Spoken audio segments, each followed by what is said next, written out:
नमस्कार दोस्तों, मैं अंकुर उपाध्याय स्वागत करता हूं आप सभी का आपके अपने YouTube channel share market analysis में।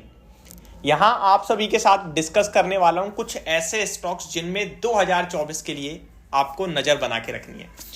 बहुत जल्दी होगी ये शुरुआत, बहुत जल्दबाजी होगी ये सब शेयर करना। अभी स्टार्ट होगी ईयर, देखेंगे कौन से सेक्टर, हर साल ना नए सेक्टर निकल के आते हैं, ये मैं आपको बता देता हूं। अभी 2021 जब ख़त्म हुआ था तो आईटी सबके लिए फेवरेट था। उसके बाद 2 साल आईटी ने बिल्कुल ख़राब कर दिया।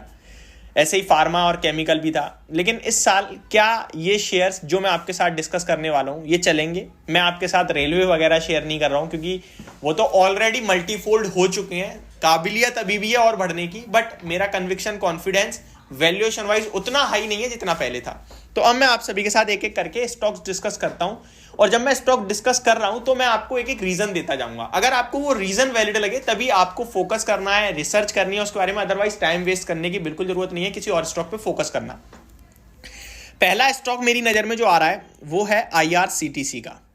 IRCTC की बात की जाए तो रेलवे में, पूरे रेलवे सेक्टर में तेजी आई है, लेकिन ये अभी तक उतना नहीं चला है। पूरा रेलवे सेक्टर ऑलमोस्ट अपने हाई पीई पे ट्रेड कर रहा है। मैं स्टॉक नहीं, प्राइस नहीं, पी, प्राइस टू अर्निंग की बात कर रहा हूं। हाई पीई पे ट्रेड कर रहा है और ग्रोथ भी है, नो डाउट। अब इस कंपनी की बात की जाए तो हाईएस्ट पीई तो इसका 300 का है, जिससे तो बहुत पीछे अभी।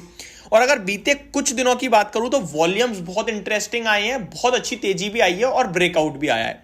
टेक्निकल स्ट्रक्चर तो सजेस्ट कर रहा है कि ये शेयर आपका लगभग 1050 की तरफ जाना चाहिए, लेकिन मैं इसको इन्वेस्टमेंट पर्पज से देख रहा हूं तो 1200-1300 रुपए मैं मान के चल रहा हूं। शायद 2024 में ये स्टॉक इजीली दिखाए 1200-1400 में भी डबल भी हो जाए तो कोई बड़ी बात नहीं है। तो पहला स्टॉक और पहला कैंडिडेट मेरा IRCTC है। कंपनी देखा जाए तो एक मोनोपोली है और बहुत ही शानदार है, दमदार है, बट स्टॉक नहीं चला है वो बात अलग है। स्टॉक 66 के पीई पे है। ये स्टॉक 300 के पीई तक गया हुआ है ऊपर में। अगर 100 के पीई पे भी आ गया तो भी यहां से डबल हो जाएगा। लेट्स सी क्या होगा क्या नहीं होगा, बट हाँ, ये स्टॉक पहला कैंडिडेट है। दूसरे स्टॉक की तरफ चलूं तो बैंकिंग क्षेत्र की बात करना चाहूंगा। देखिए 2024 बैंकिंग स्टॉक्स के लिए बहुत इंपॉर्टेंट, बहुत महत्वपूर्ण होने वाला है। क्यों? क्योंकि इसमें इंटरेस्ट रेट कट होंगे। इंटरेस्ट रेट का कट होना यानी कि पूरे बैंकिंग क्षेत्र के लिए, फाइनेंशियल क्षेत्र के लिए बड़ी तेजी का एक कारण बन सकता है। आप अगर बीते एक साल की परफॉर्मेंस निफ्टी, सेंसेक्स और बैंक निफ्टी की कंपेयर करोगे, आपको दिखेगा निफ्टी ने 19% रिटर्न दिए हैं, सेंसेक्स ने 18%, लेकिन बैंक निफ्टी ने केवल 11.5% के रिटर्न्स दिए हैं। बहुत अंडर परफॉर्मेंस है एज कंपेयर टू निफ्टी और सेंसेक्स। तो ये लीडरशिप ले सकता है, और बैंक निफ्टी लीडरशिप लेगा तो मुझे लगता है उसको HDFC बैंक लीड कर सकता है, क्योंकि ये बैंक ऐसी है जिसके वैल्यूएशन बहुत रीजनेबल है, जो चली नहीं है और ग्रोथ कंटिन्यू 20% की आ रही है। तो शायद ये अब एक स्टॉक हो सकता है जो आपके लिए लीडरशिप लेता हुआ दिखे। 1700 रुपए का प्राइस है। मैं मिनिमम भी लेके जाऊं तो 2200 रुपए तक सोच रहा हूं मैं कि जाना चाहिए अगर चलता है तो, और नहीं चला तो फिर जो भी है देखने वाली बात है समय समय से। नेक्स्ट स्टॉक की तरफ बढ़ते हैं आगे, और अगला शेयर है IEX, इंडियन एनर्जी एक्सचेंज। ये जल्दबाजी है, देखो इसको लेकर मैं क्लियरली बोल रहा हूं कि ये जल्दबाजी है। अब मैं पहले चीजें शेयर करता हूं। IRCTC, IEX ये ऐसे स्टॉक है जो ऑलमोस्ट एक साथ एक टाइम फ्रेम में चलते हैं, क्योंकि दोनों देखा जाए तो ऑलमोस्ट काइंड ऑफ मोनोपोली है, ऑलमोस्ट काइंड ऑफ मोनोपोली। इनका कोई मेल नहीं है, ना पेयर कंपैरिजन है, कुछ नहीं है, बट मैं ऐसे ही आप अगर चेक करोगे ना तो ये कुछ एक साथ ही चलते हैं ज्यादातर देखोगे तो। IEX की बात करूं तो बीते 2-3 दिनों में इसने बड़े ब्रेकआउट दिए हैं और बड़े वॉल्यूम्स के साथ दिए हैं। ये मैंने कल आपके साथ यूट्यूब चैनल पे और टेलीग्राम दोनों जगह डिस्कस भी किया था 160 पे 170 के टारगेट्स के लिए, बट वो ट्रेडिंग टर्म्स था जो डन भी हो गए मेरे। लेकिन अब मेरे को लगता है कि ये बड़ा ब्रेकआउट दे रहा है, जिसमें छोटे मोटे लेवल्स की बात करूं मैं तो 190-195 आ सकते हैं, और मैक्सिमम मुझे लग रहा है, maximum in the mean short time frame में मैक्सिमम, कि ये स्टॉक 200 प्लस के लेवल्स भी दिखा सकता है आपको।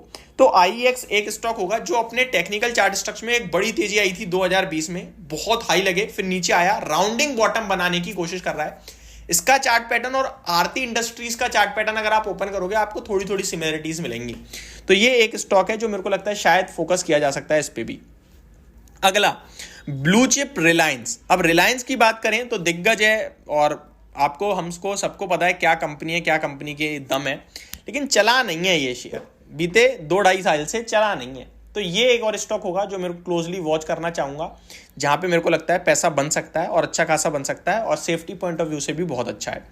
अगले स्टॉक की तरफ बढ़ते हैं आगे, और यहां भी मैं आप सभी के साथ एक ब्लू चिप स्टॉक ही डिस्कस करूंगा, वो है एशियन पेंट। 2 साल हो गए कंसोलिडेट करते करते। इस स्टॉक में इस लेवल पे तो मैं लेने के लिए उतना एक्साइटेड नहीं हूं, लेकिन 3100 3000 के करीब बहुत एक्साइटेड हूं। वो 2 साल का बॉटम है, ये मुझे लगता है 4000 का भाव भी दिखा सकता है आपको। तो अगर 3000 पे मिल गया तो 30% तक के रिटर्न्स भी बन सकते हैं। तो ये कुछ स्टॉक्स थे जो 2024 के लिए मैं क्लोजली वॉच करने वाला हूं। मैं खरीदने की राय नहीं दे रहा हूं, अभी वॉच करने वाला हूं। आप इन पे थोड़ी और रिसर्च कीजिए, मैं भी करूंगा, उसके बाद डिस्कस करेंगे क्या करना है क्या नहीं करना। Thank you so much for watching this video. Have a great day guys.